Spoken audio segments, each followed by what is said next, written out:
Sunday lunch থালিতে আছে মিষ্টি পোলাও, আর এটা হচ্ছে চিকেন কষা, আর এটা হচ্ছে আলুকে বেসমে ডুবিয়ে গোল গোল করে ভাজা। আজকে সানডে লাঞ্চ থালিতে এই হচ্ছে আমাদের মেনু।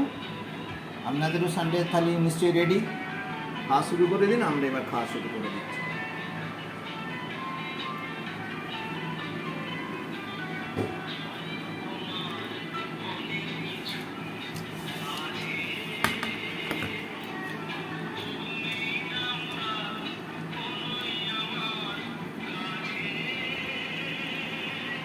কেমন হয়েছে?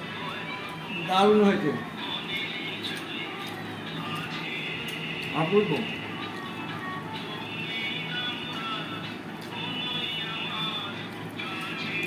নুনি হয়ে রাখছে।